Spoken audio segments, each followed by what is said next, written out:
Ever dreamt of retiring early and sipping cocktails on the beach? Well, it's not as far-fetched as you might think. In this video, I'm going to be laying out the exact steps I took to build a property portfolio that allows me to work because I choose to, not because I have to. I'm going to dive into the why behind property investing, my foolproof formula for property selection, and realistic timescales for success. Right now, if you're sat there thinking retirement sounds like a bit of an unrealistic pipe dream, then you might actually be right. As right now, only 47% of us are actually consistently saving for retirement right now. So I guess for the majority out there, if they're lucky, they'll all have really successful kids, and those kids will take care of them into their old age. I mean, that's what we did in the old days. We all have, 6, a dozen kids. We'd get old and they take care of us. Maybe we just need to go full circle back to that way of life. Or we can all wake up to the reality that one day, if we're lucky, we're going to get older and need to find a way to pay to live. In this video, I'm going to go through the step-by-step process I went through to build my property portfolio, because like I said earlier, right now I choose to work, not because I have to, but because I choose to, and I've not done that by accident. I've broken this video down into 3 parts, and although you can skip to different parts if you want, I'd highly recommend you watch from start to finish to get the most out of this video. I'm going to start with why property investing, why not index funds or savings accounts or putting your money under the mattress. Then secondly, I'm going to go through my formula to selecting the right property and what to avoid like the plague. And then I'm finally going to share realistic timescales you should be settling. I'm going to be setting realistic timescales you should be setting, because the biggest reasons I see people fail in property investing is they either didn't get started to begin with, or they were just unrealistic with their expectations and gave up. So before we get into it, please like this video because it's free for you to do and it helps you grow this channel. And if you actually like this video at the end, for goodness sake, just subscribe so you can watch more stuff like this. So why property investing? Look, I'm not going to go through the obvious stuff you've probably heard a million times. Unless you've been living under a rock, we have all witnessed throughout our entire lives how property prices have gone up and up and up and up, and how 90% of millionaires invest in property for good reason. The conundrum here isn't me trying to prove to you property investment is a great investment. You know it already. The mental block people have with property investing is they're scared. You're scared. They don't know how to do it. They're worried about making mistakes, losing money. I promise I get all of that. I've dealt with builders and architects I've hired that literally work in property on projects and see people make fortunes out of property investing in their day job. But they themselves don't invest in property, not because they don't want to, but because there is a big difference between seeing a path to success and having the confidence to actually walk that path to success. We all want a sure thing, which is why we all click on videos claiming the most ridiculous ways to make money with little or no effort or little or no risk. We want to make lots of money, but somehow none of us want to work for it. We expect to get everything for nothing. Property investing is not a no effort way to make money, to gain financial freedom or retire early. Let me just make that clear. But property is a fantastic asset class that, if you use correctly and put in the work, can make you a lot of money, as it has for me. Property investing is a hands-on business that you need to apply time and thought to, compared to just putting your money in a retirement account and having someone invest it for you. If you want an easy way to make money, there are lots and lots of easy ways to make money slowly. Honestly, just put your money in index funds or buy bonds. If you can't afford to build wealth slowly and you need to build wealth quickly, start a business. And one way to start a business is to start a property business, because a property business is already a pre-proven business model to success. For instance, did you know that 75% of businesses fail in the first 5 years, but 75% of franchise businesses succeed in the first 5 years? I found that astonishing when I discovered that, and I wondered why, and I looked into it, and there are actually really simple reasons why that's the case. One has a proof of concept and the other hasn't. Now, I know property investment obviously is not a franchise, but it is a pre-proven business model to building wealth. The problem with property investing right now is too many people out there make it look easier than it is in reality. So let's get into my formula for selecting the right property to invest in.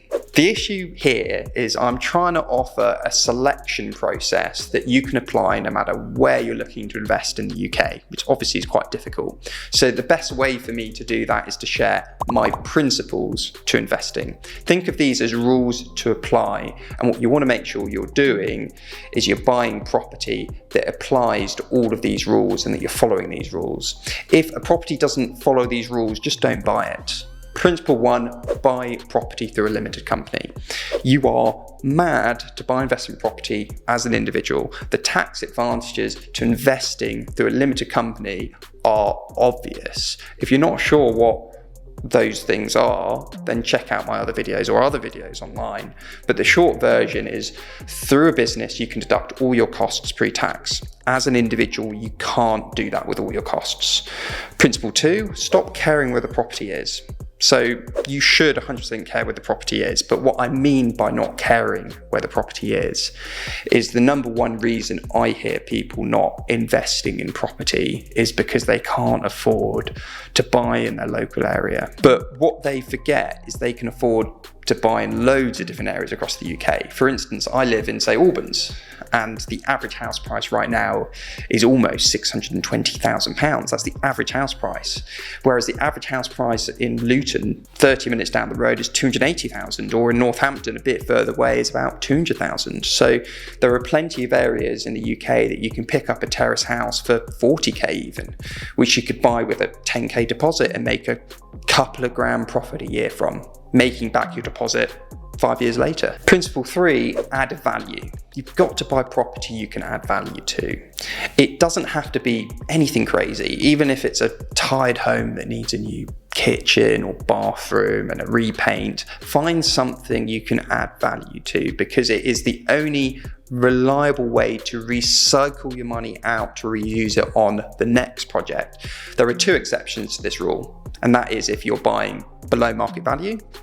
If you can get a discount, fine, but ideally you want something to add value to. And the final exception is if you're more cash rich and you're wanting to make property investing as passive as possible, in which case buy something in good or great condition on the basis that you're not going to really add any value to short term to recycle any money out, and that you're just enjoying the longer term price rises and passive income benefits. You'll get rich slower that way, but it will be more passive. Principle 4, the 6% rule.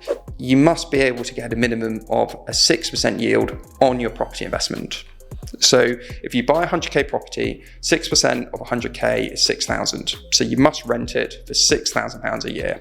If you can't rent it for at least that amount, then don't buy it. And I know there are going to be landlords in London shouting at the screen right now saying that's impossible to achieve in London, and they are right. That is why landlords with big mortgages on their buy-to-let properties in London are really struggling right now with high interest rates. There are some areas you can't get those sorts of yields on at the moment, and the only landlords that are comfortably making it work will have far lower levels of debt. They're not carrying 75% mortgages, they're carrying 50% mortgages, even less, or they're renting properties out as HMOs or serviced accommodation to get their yields up to that 6% and above. And for the record, there is nothing wrong with doing that. You'll have to accept some areas, some properties will only work as HMOs or serviced accommodation to hit those yield levels of 6% or above. Or if you're happy to just need far bigger deposits to make the lower yields work for you, all that is fine. But if you're starting from scratch, you're going to want to make sure your money is stretching as much as possible for you. So sticking to the 6% rule will help. And finally, principle 5, watch your debt. The only people that lose in property are those that are forced to sell at the wrong time. It's like with any investment, and usually that is because they're not getting good enough yields on their properties, and that often links to then them having too much debt that then is forcing them to sell because they're not making enough revenue to cover their costs. It's why it's so important to follow the 6% rule, but also to make sure you watch your debt. Just because the bank will give you an 80% mortgage doesn't mean you should take it. My philosophy is I never go beyond a 75% mortgage once I've bought a property and developed it and refinanced it, then at that stage, the longer term strategy is to let those mortgages depreciate down to 50% mortgages as the property values go up, but the mortgage stays the same. So what I'd recommend against is every 10 years property values have doubled, that you just take out another 75% remortgage on your investments.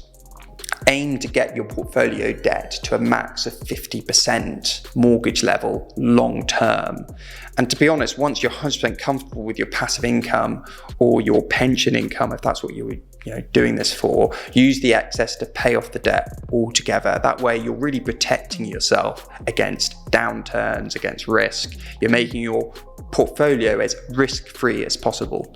Before I get into the final section about what timescales to set, I have a favor to ask. I'm thinking about setting up a property investment coaching program or online course or something like that. If that's something you think you'd be interested in, if you'd actually want to hear more from me about that sort of stuff, just comment coaching course below and I'll get an idea of the interest levels for it.